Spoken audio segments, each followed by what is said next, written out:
మొత్తానికైతే మనం ఇంకొక రాయితో వచ్చాం. ఇది 8 పాయింట్ల దాకా వచ్చిందని చెప్పేసి మనకి బ్రదర్ అయితే చెబుతున్నారు. ఇదిగో పాపం కర్నూలు నుంచి వచ్చాడంట. ఎక్కడి నుంచి వచ్చా బ్రదర్? గద్వాలు. ఎక్కడ ఉంది? సుమారు 5 కిలోమీటర్లు ఉంటుంది.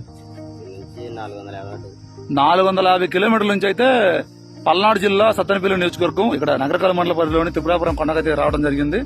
మరి ఇక్కడ ఈ రాయి అయితే మనకి మనోడికి దొరికింది. 8 పాయింట్లు ఉంది అంటున్నాడు. మరి ఇది రాయో లేదో మనకైతే తెలియదు. మొత్తానికి అదృష్టాన్ని పరీక్షించుకుంటున్నారు ఇక్కడ అందరు కూడా వచ్చి అయితే.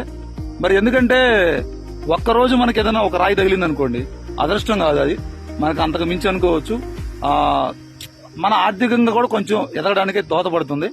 ఇంకొకటి నేను ఇంతకు ముందు కూడా చెప్పాను, సరదాగా వచ్చి వెళ్లిపోయింది తప్ప అనవసరంగా ఇక్కడికే వచ్చి దోమలాడి అనవసరంగా ఇబ్బందులు పడద్దు, భోజనానికి కూడా ఇబ్బంది పడద్దు. మనోడైతే 2 రోజుల నుంచి ఉంటున్నాడు, కానీ అదే అంటున్నాడు భోజనానికి చాలా ఇబ్బందిగా ఉంది బ్రదరు, ఇక్కడ వేరే కొండ దగ్గర ఉన్నానని చెప్తున్నాడు. అది విషయం అయితే ఇది 8 పాయింట్లు అని చెప్తున్నాడు. ఇది మీ కార్తీక్ ఉంగరాల.